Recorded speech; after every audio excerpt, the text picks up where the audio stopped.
IW Universe, your moment has arrived, and it has come. The road to WrestleCade starts right now, and it starts in the Big Easy, New Orleans, Louisiana, a state that's very special in my heart and a few others here. My name is the Mark Matt Graves, and I'm joined always by Tomas Devlin. What's going on? What's going on, boys? What's going on? It's packed card, the Rumble, second biggest card in AEW Yeah, before WrestleCade. Um, yeah, man. I won't lie when I say I'm a tad bit nervous here, but those nerves are all going to calm because this is the Big Easy. This is New Orleans.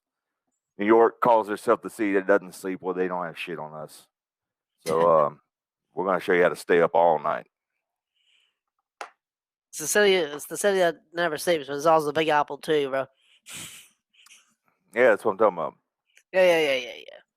We're going to jump right in. The New Orleans street fight between Ethan Carnage and Frank Frank Paul. Paul. And as you can see, it says New Orleans street fight with question marks there. And the reason for those question marks are because Frank Paul made his way to the ring. Ethan Carnage's music hit. It stopped. It played again. It stopped. And then all of a sudden, we hear the boss's music hit. Here come Judas. Judas Jones stomping his way down to the ring.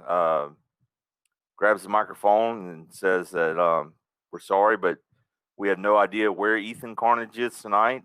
He it's not that he no showed. He didn't give any indication that he was going to show up. We're unable to locate him. And everybody will be given somewhat of a discount on their ticket sales. Yeah. Because Ethan A Carnage. But refund. yeah, just to be fair, Judas called for the bell, gave Ethan the count of 10 to get down to the ring. That obviously did not happen.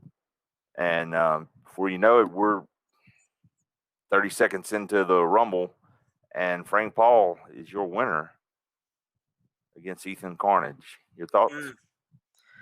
Well,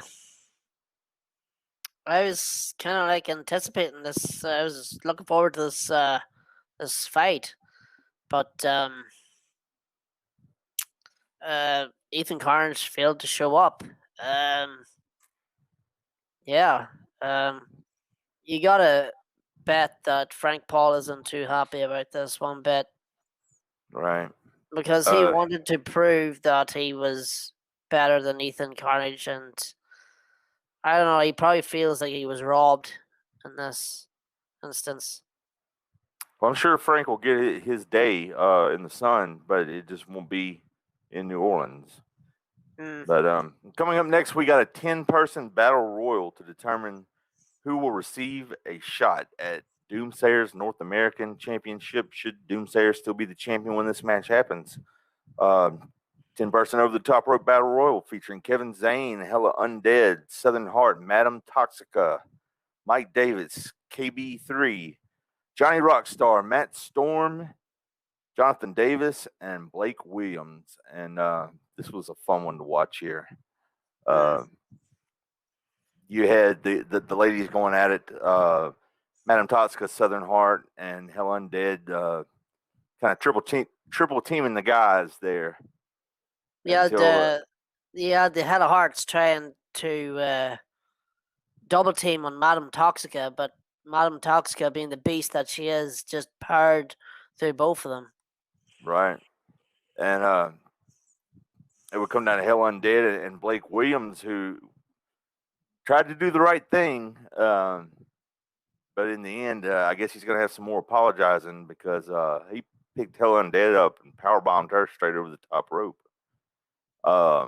Looking it's a very competition. It's a competition, man. It's looking very shocked as he did. He looked like he wished he could have took it back, but while he was looking the other way, Madam and Toxica threw Blake Williams out.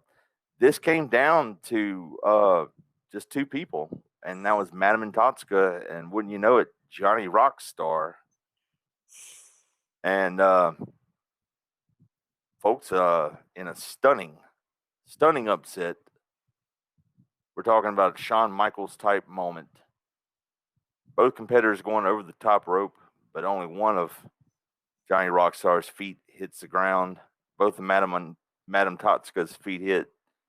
Your winner and new number one contender to the North American Championship is Johnny Rockstar.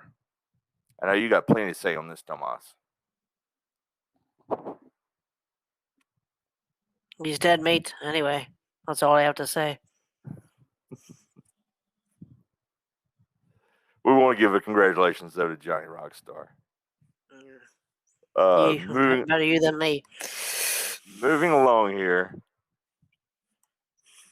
the United States Championship match featuring the champion, the Unfiltered Animal, against Awesome Thomas Austin. The Commonwealth Championship. Well, we'll see. We'll see. Okay. Unfiltered Animal, Grant Miller entered the Superdome to a slew of boos and things. Well, of course. Garbage being thrown in the ring as Thomas Austin enters as only he can with Toby Keith playing live, courtesy of the Red, White, and Blue by Toby Keith playing live, as Thomas Austin enters in a tank, a red, white, and blue tank. And Thomas Austin shooting off fireworks out of that tank into the cheap seats of the Superdome. You know, the Superdome fits almost 80,000 people. And they really got a show there as Thomas Austin, he got out of the tank and he walked down that aisle with passion, determination, focus, anything you can think of. He had it written all over his face. But Grant Miller would take it to Thomas Austin early here. Worse. Yeah, Unfiltered Animal, he knew he was in uncharted territory here in shark-infested waters when he came to the good old US of A. Yeah, and it made things worse whenever he came out to God Save the Queen, you know? So well, that's really got them fucking going. But but yeah, he Grant would take it to Thomas early, but Thomas, knowing the craftsman that he is, would play a little bit of rope-a-dope here. Thomas would get back the advantage over Grant. Hit him with he did put him in the Anaconda aspirator. Did I get that right, Thomas? Yes, you did. Perfect. I was saying Thomas, but Tomas, I did get it right. You got it right. Yeah, you got it right. Yeah. Grant Miller would not tap out to this though. No. Grant would wedge both of his feet in between the bottom rope. Referee got to a 4 count. The brawling would continue here. It ended up being to where Grant Miller had Thomas Austin down from a pile driver and brought in the Union Jack flag and started waving it in front of all the 80,000 Americans on the 4th of July, to a slew of boos and more trash being thrown in the ring, as Thomas Austin seemed to kind of hulk up and regain some strength. And he would turn Grant around and he would take the pole of the Union Jack and put it right underneath Grant's jaw and drop Grant down for a jawbreaker. I'm surprised the top of the pole didn't pierce through the bottom of his throat. Grant doesn't have a glass. He doesn't have a glass jaw, so. Well, thank God he doesn't have a glass back either, because Awesome would drop him with not 1, not 2, but 3 Awesome bombs. But Grant would kick out. Yeah, of course. He's a tough son of a bitch. Awesome looking a little bit confused. Goes outside the ring, gets in his tank, pulls his tank up toward the ring, brings Grant out on top of the tank. An Awesome bomb on top of the tank. God damn it. This wasn't a no disqualification match. I don't know why the bell wasn't called, but the referee courtesy of the Red, White, and Blue. Awesome threw Grant back into the ring, and 1 foot on Grant's chest. 1, 2, 3. Your new United States champion is Thomas Austin. And much to the delight of the 80,000 people here in New Orleans. I mean, 4th of July, Tomas, come on. I don't know, man. I don't know. It's a crying shame, you know. Oh, get out of here with that crap.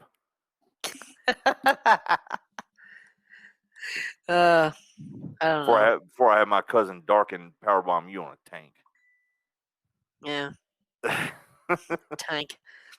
It's probably been done already. I wouldn't be surprised. Probably. Congratulations to Thomas Awesome Austin, and let's not take away from Grant Unfiltered Animal Miller. He gave it a hell of a going, but this is one of those places. I'm sure if it was in jolly old England, it maybe been a different outcome, but in New Orleans, where Thomas, I'm sure, has crafted his art of male burlesque. Okay, I stripped for many women here in New Orleans. Okay, and now walk out the United States heavyweight champion of the world. Okay, still the best champ. He was still the best U.S. champion, Commonwealth champion. So there's that. So congratulations, Thomas. He was the only Commonwealth champion. Here we go. Now it's time to get serious. Tomas, we've had our fun here. Before we get to the Rumble match, this one has been stewing for ever since the reset. Ever since David Jones pushed that reset button. And yes. Whenever Chad Bartlett and Matt Storm went at it, Alpha versus Omega, to determine who would face eventually Nick Harrison. We didn't know when eventually would be. It seemed like it would take forever. Chad Bartlett went through 3 or 4 different opponents, had a loss to one opponent, and then he kind of went back and forth toward this Nuke Face character and this Loaded Gun, and then actually just Chad Bartlett. And we found out it was just Chad Bartlett is going to step in the ring with Nick Harrison. Nick Harrison says he's not scared. That didn't prove to be the case, though. That cell lowered down, and Nick Harrison's eyes bugged out of his head. Kind of like those little glasses you get from comic books, with the slinkies. Yeah, of course. Yeah. But he still had resolve. He wasn't fucking petrified. I mean, he's the champ. He had a plan. And his plan was he had a whole tool chest underneath the ring full of wrenches, hammers. He had a meat cleaver. He had a butcher's knife, everything you could think of in this tool chest. And the thing is, Chad Bartlett kicked it right up in his face before the match could even start. These guys would brawl for about 25 minutes. At least. They would give each other hell in that cell, And you would see Chad kind of talk to himself for a minute, and it was almost like he looked at both of his hands, a la Ultimate Warrior, WrestleMania 7. He was looking at his hands saying, no, not you, not you. He was battling his other 2 entities, the Nuke Face and the other one. Gun, the loaded gun. And so, this would, Nick Harrison, in the performance of a lifetime, he would hit the grade point average. Not enough to outdo Chad Bartlett. In the end, it would be after chair shots, after going through tables, after Professor Nick Harrison taking a crowbar and trying to gouge the eyes of Chad Bartlett out to no avail. He even takes that said crowbar and has wedged against his face, and he hits the master class with it. It was brutal. He did, and to no avail. Chad Bartlett would kick out, and all it would take, though, was one Nagasaki, 1945. Blew up the world, blew up New Orleans, blew up the ring that night for the 1, 2, 3. And your winner and new IW World Heavyweight Champion, the Loaded Gun, Chad Bartlett. And I got to say, after this was really special. As the Hell in a Cell was being brought up, Nick Harrison walked off on his own free will, kind of shoved off the fans, murmured something about it. I got TikTok. I'm going to be okay. Yeah, probably. Chad Bartlett, the referee, raising his hand in victory. Chad Bartlett raising that IW World Heavyweight title above his head.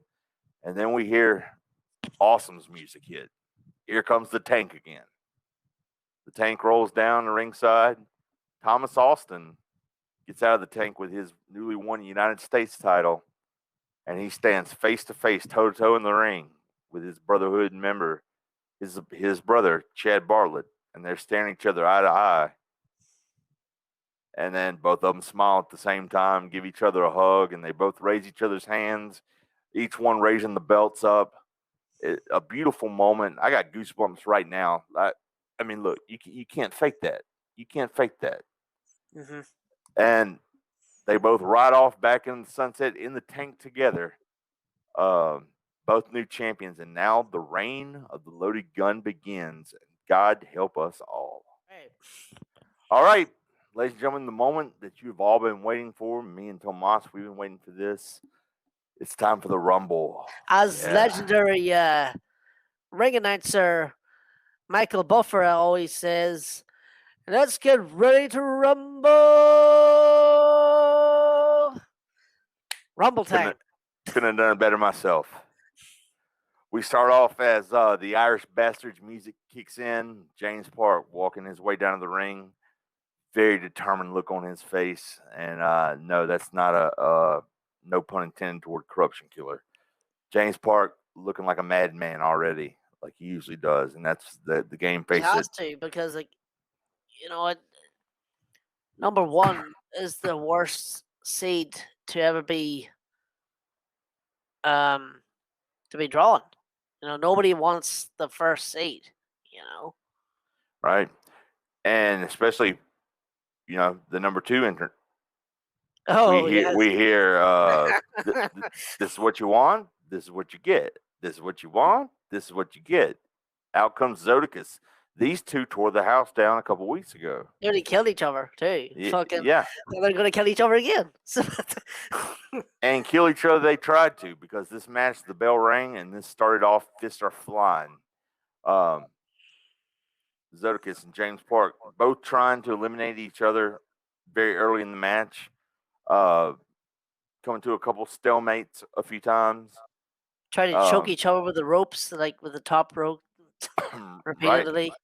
Yeah, until that buzzer would sound. 3, 2, 1. Out comes Doomsayer. Oh, the big man, the North American champion. Yeah. Doomsayer would come out, and he would take turns on teeing away on Zodicus and James Park, to where Zodicus and James Park actually formed an alliance for a few minutes to try to get the big man out of the ring. They were used to be brothers back in the Unholy Four. Right. And Doomsayer would have none of it though. Doomsayer looking good, looking fresh. Oh yeah, absolutely. About that time, the oddball of the trio would make a foursome, as TJM, the Joshua McClain, would make his way down to the ringside. Joshua McClain would get in the match, and now we had all 4 guys just going at each other. Yeah, man, it's crazy shit. Joshua McClain and Zodicus was teeing off against each other. Zodicus had TJM up against the ropes and tried to eliminate him through the corner post. To no avail, though. Doomsayer. McClain shoved him off and was able to negate that. Right. Around that time, it's 3, 2, 1, and your number 5 entrant comes out, surprise entrant, Miss Kelly Steen. And this crowd erupted. Absolutely. I'm talking about erupted in New Orleans for Kelly Steen. Because nobody knew that she was gonna come, because as far as they knew, she was retired. But like, she came out She came out, and yeah, the place lit. Kelly gets in the ring, and it's all the four of the men stop and stand still, and they're watching. And she screams out, "Kill, Kelly, kill!" and pretty much dominates these four guys. And I don't mean that in any S&M kind of term, although that's kind of sexy. But Kelly Steen taking it to TJM, and then set your sights on Doomsayer, and just Luthez press the Doomsayer, and waylays lefts and rights on top of Doomsayer as Zodicus and James Park go at it one-on-one again. About that time, we had the countdown, 3, 2, 1. It's Jack the Ripper from the Black and Blue crew. Jack the Ripper comes down, and he and Zodicus have words, talking to each other, whispering in each other's ears, and they seem to have formed an alliance against Doomsayer and Kelly Steen. Well, meanwhile, James Park and TJM, they're forming their own little alliance. So we got ourselves a triple threat tornado tag, kind of, so to speak, right here. These guys, they will all brawl until number 7 comes out, which is the unholy icon Darken Graves. And as soon as Darken Graves hits the ring, Jack the Ripper jumps on him, wants to beat the ever living fuck out of him. TJM jumps on Darken Graves. Kelly Steen jumps on Darken Graves, and then Zodicus, he jumps on Darken Graves, but Darken Graves would reverse it, would mount Zodicus, and just start waylaying. Darken Graves is a southpaw. He started waylaying those lefts. Well, the pair of them started brawling because of what happened last week. So yeah, I don't think Darken was trying to eliminate him at all. He may have had the chance, he may not, but he wanted to bust him open, and bust him open he did with those left hands. Although it was quite hard to see with the mask, but there was a wee trickle of blood. There was. Whether that be internal or external, I'm sure Darken was happy with either one of those. Yeah. Billy Gore would come out next, number 8. Representing Anarchy. He would team up with Kelly Steen, and he and Kelly Steen would form an alliance real quick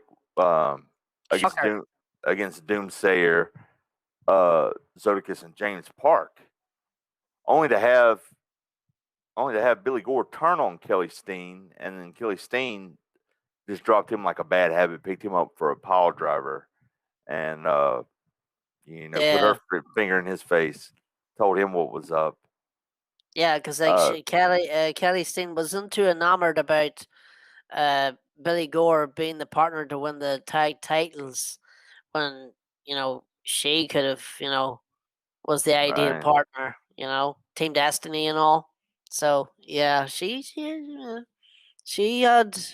was pissed.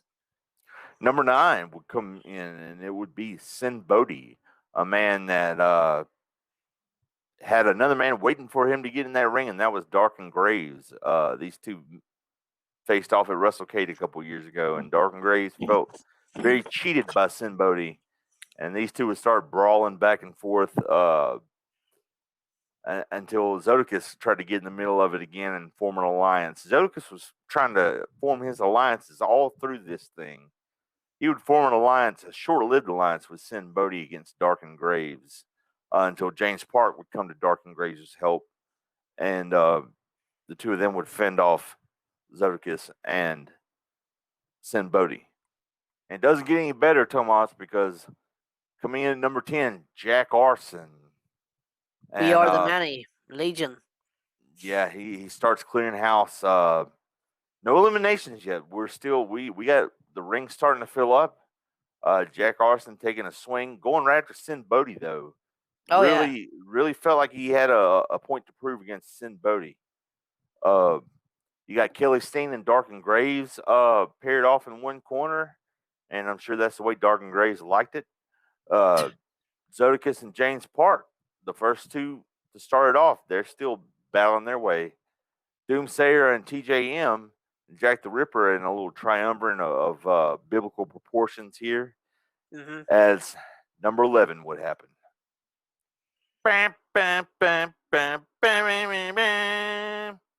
Rocky T. Of course. Yes. Rocky Rocky T. Rocky T hits the ring and starts cleaning house. He clothesline on Darkin Graves, clothesline on Billy Gore, clothesline on Sin Bodhi, his own man, clothesline on James Park, on Zodicus. I feel like I'm calling on Dasher, on Dancer.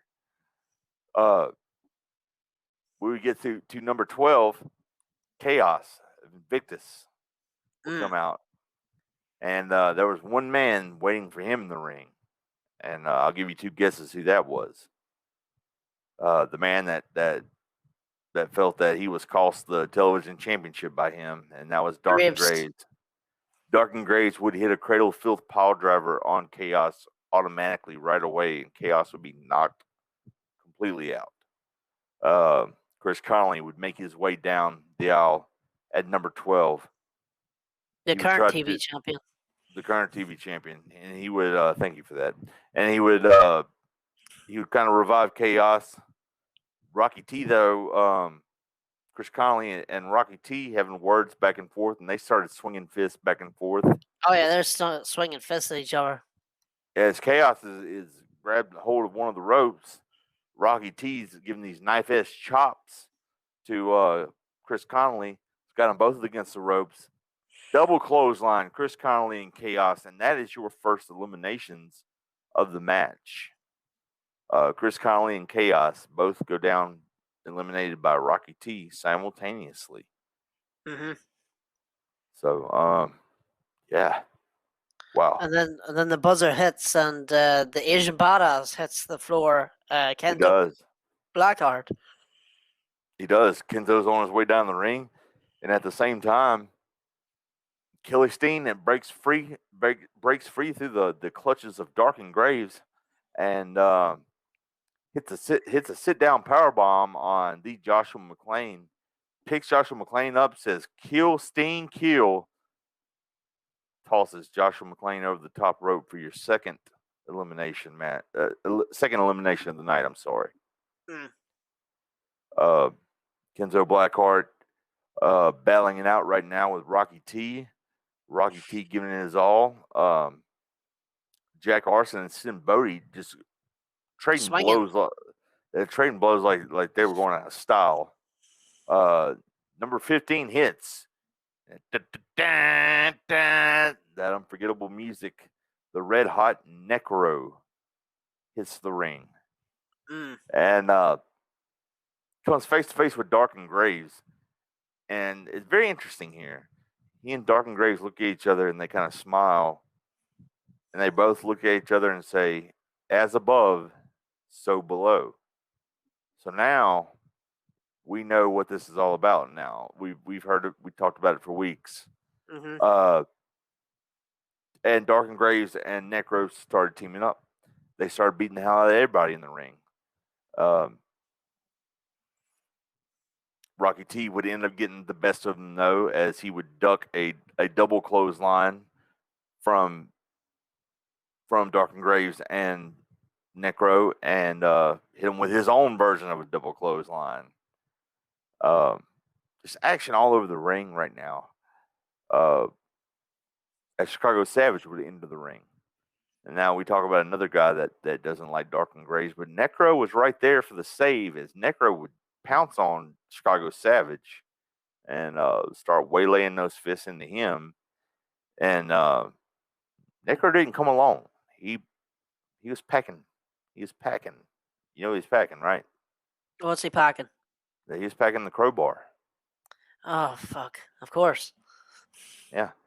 And he pulled that crowbar out and wedged it in the mouth of Chicago Savage. And Chicago, you know how I was talking about the eyes popping out earlier? Yeah. Yeah, double that with Chicago Savage. Maybe even a few teeth there. Probably. As Darkin Graves went and joined Jack Arson in helping just waylay on Sin Bodhi. As we had number 17 entrant, Bubba Boudreaux. The Beast from the Bayou. He's his not only his home state, but his home city. He would come out and he would start to dominate. Bubba comes in at the same time. Jack the Ripper gets tossed over the top rope by James Park. And the crowd's going wild at this time. James Park, he looks like this hasn't phased him. Like he's still got all the energy he needs to get through this whole match. On the other side of the ring, we got Billy Gore being eliminated by Chicago Savage. Hits 3-Pete and tosses him over the rope. Right. We got DCE coming out at number 18. Mm-hmm. DCE goes and kind of gets in a corner for a little while, and Necro and Dark and Graves find him and start beating the ever living unholy fuck out of him. No pun intended.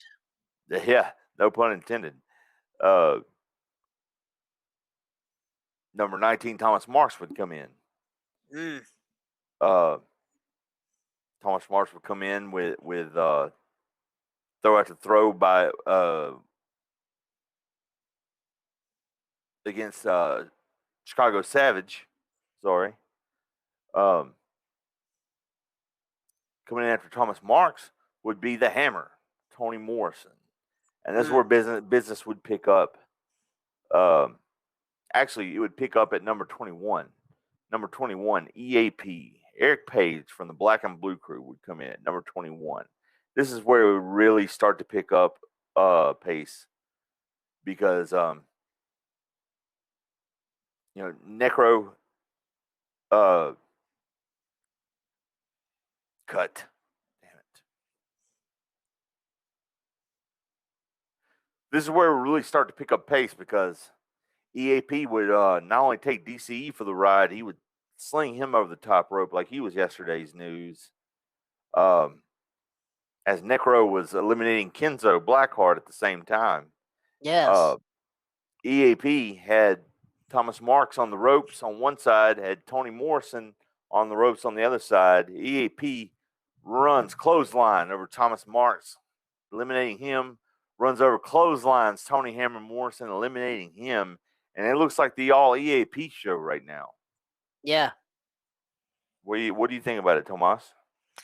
Some crazy shit happening in the Rumble. It's starting to pick up at a lot of eliminations so far. Yeah, and talk about pick up. The next man in, Steinbaum, to a huge ovation here in New Orleans, Louisiana. Nobody's seen him for years. Yeah, and he gets a little chunk out of everybody, and little chunk. Him and Necro stand toe to toe, but Dark and Graves and Necro kind of take it to Steinbaum a little bit until Sin Bodhi finally getting his revenge on Dark and Graves for calling him a cheap shot promo artist, I guess. Dark and Graves and Sin Bodhi going at it, while Necro and Steinbaum are going at it. The next entrance would be Brian Aldridge. Brian Aldridge would enter the ring, laugh at everybody in the ring. Steinbaum clotheslining Brian Aldridge over the top rope. I think he broke Bushwhacker Luke's record like 0.5 seconds. Yeah, that was the next elimination. The real G-Man to be is eliminated in right. Steinbaum. Simbodi would pick up Dark and Graves and act like he was fixing to deliver a heart punch. Dark and Graves, which is one of Darkin's own moves. Darkin would move out of the way. Simbodi would heart punch the air. He would heart punch the top rope as Jack Arson would take advantage and dump Simbodi over the top rope. Yeah. Simbodi eliminated by Jack Arson. Yeah. Then we would see everybody just kind of taking a breather, except for Steinbaum, Park, and Zodicus. And Steinbaum and Zodicus and Park looked like they were on the same page. Zodicus whispered something in Park's ear. And Park nodded to him. And they both went for a double clothesline on Steinbaum, but Park shook his head no and just sat back. And Zodicus ran. Zodicus ran it. He played him. He played him, and Zodicus got kicked in the gut. And Steinbaum picked up Zodicus for a powerbomb over the top rope. And that was the elimination there of Zodicus. Okay. Coming in at number 24, Justin Klein, and right behind him, 25, T-Bone Boudreaux. Now, as you can expect, Justin Klein enters the Royal Rumble with a sea of boos. No, that's nothing new there, as Justin Klein just lapping up the heat, just being smug and stuff and arrogant, and the Jack Arson was just immediately stopped what he was doing, stopped battling, and went straight to Justin Klein, and both men are just teeing off each other, just fists flying. They just number 26, Adam Cage hits the ring. One of the odds-on favorite. Yes, and right about that time, Justin Klein ended up momentarily stunning Arson, and manages to take EAP with an Ivy League clothesline and just takes him out of the picture altogether, eliminating them. First, EAP was red hot too for a while. Yeah, but that Ivy League clothesline, man, will wreck you. Yeah, that's no joke. As Johnny Rotten would make his way down at number 27, but T-Bone Boudreaux would have none of that.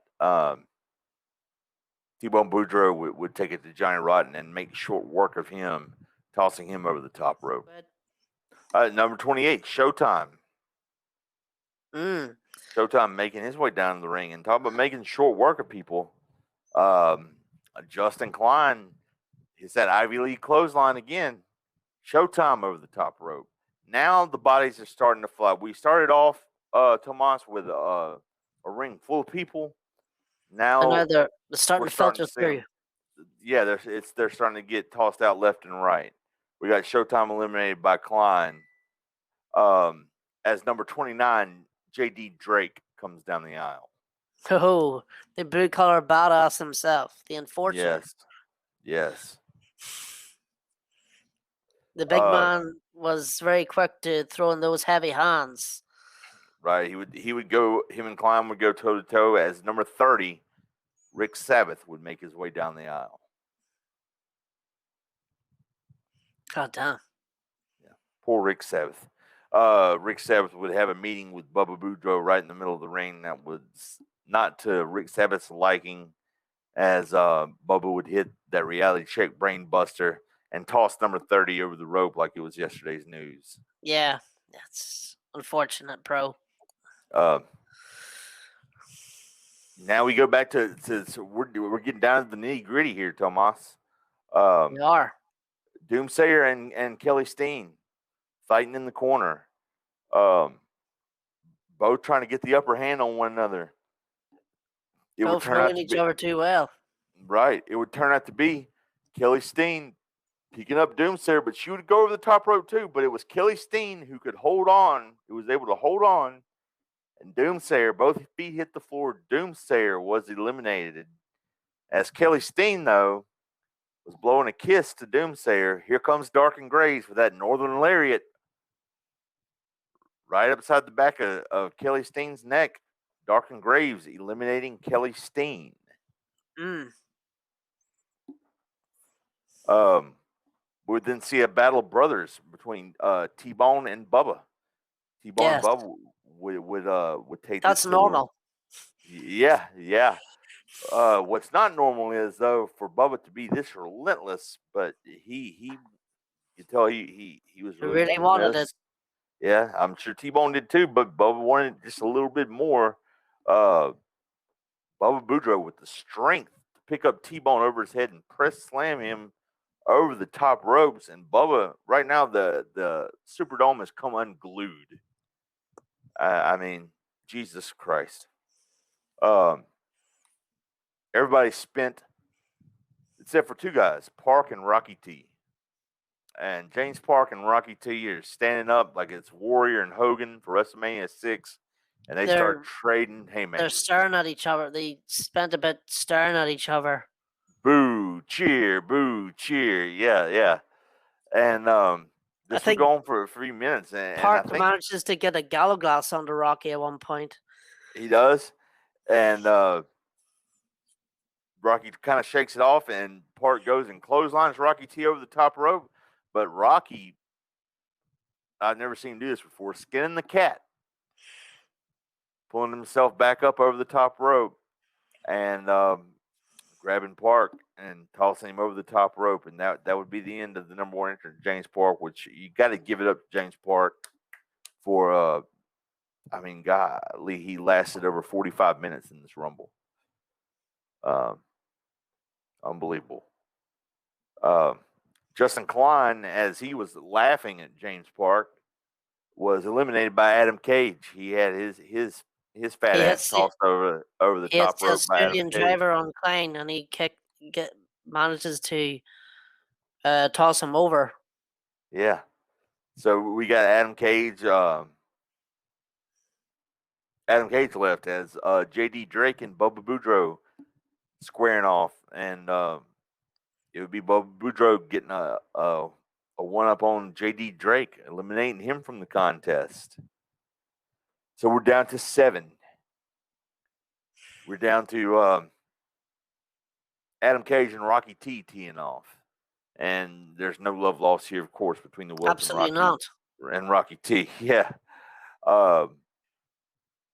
Rocky T would end up running with a running forearm that would send Adam Cage over the top rope, which would leave 6 people left. Rocky T, he's spent. He's sitting down. He's trying to catch his breath. Arson's catching his breath. Steinbaum, Bubba catching their breath. Necro and Graves, these two sinister weirdos, they formed an alliance throughout this whole thing, and they go over to Bubba Boudreaux and start kicking him in the head, which is the wrong thing to do. No, absolutely not. Bubba Boudreaux bad idea. Bubba Boudreaux gets up and shoves Graves down to the mat. Graves is leaning up against the rope, and Necro pulls out the crowbar and goes to hit Bubba with it. Bubba snatches the crowbar, throws it out into the... Not going to work this time. Some lucky or unlucky fan picks up Necro over his head, tosses him in the Graves. Both guys, Necro and Graves, go over the top rope at the same time. They're both eliminated. But here's the weird thing. They both look at each other and smile and start laughing. They're laughing their asses off. They're laughing their asses off as if they got something bigger planned. Fucking and weird. They go off to the back dressing room as happy as a pig in shit. And which leaves us to the final 4. Rocky T, Jack Arson, Bubba Boudreaux, and Steinbaum. And these two would just like every Royal Rumble you see, they'd all take a corner. Circle each other. Yeah. It wouldn't last long, though. The music of Invictus hits. Out comes Connolly. Out comes Chaos. They surround the ring. They get into the ring, and Toxica was in there too at one point. Yes, and they beat the holy hell out of Rocky T. And Rocky, just the numbers game caught up with him, and of course Steinbaum and Bubba they wasn't about to try to help using their brains rather than their heart. But Rocky T was thrown over the top rope by Jack Arson after help from Invictus. Here's the thing, though. Rocky T's eliminated. Rocky T's pointing up at Jack Arson. Jack Arson is crouched over the top rope, pointing down at Rocky T. This is Bubba's big chance. Bubba takes Jack Arson, picks his legs up, dumps him over the top rope. And now Rocky T and Jack Arson, they brawl all the way back to the dressing room, which left us down to 2. Steinbaum, Bubba Boudreaux. Who's going to win it? They would start off just like James Parkins Oticus did, number 1, number 2. They would start off, the fist would go. It's almost like you re-rang the bell almost. Both men trying to clothesline the other one over the top rope. It would be Bubba Boudreaux in a last ditch effort, running for a clothesline on Steinbaum. Steinbaum ducks. He goes for a clothesline. Boudreaux picks up Steinbaum, tosses him up underneath over the top rope, and Steinbaum, both feet hit the floor. Your winner of the 2021 IW Rumble, the beast from the Bayou himself, Bubba Boudreaux. Representing Louisiana strong. And what a match, Tomas. What a match. But before we get talking about the rest of this match, before we talk any further about this, Tomas, let's go ahead and we got post-match comments from the man who will headline WrestleCade. I know he's tired. I know it's going to be short, but here's comments from Bubba Boudreaux, your winner. I told you all, but you didn't want to listen, and now you'll be forced to listen. Bubba Boudreaux is on the rise, and the next stop, WrestleCade in the World Heavyweight Championship.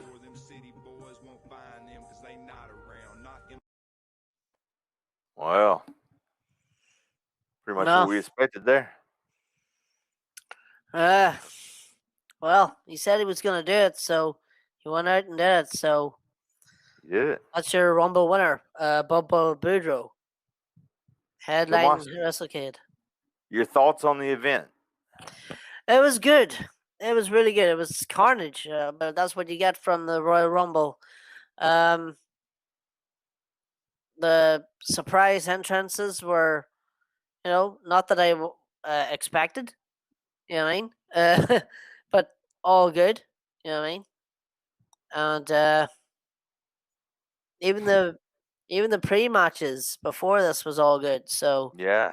Overall, wonder what happened to Ethan Carnage. That kind of worries me.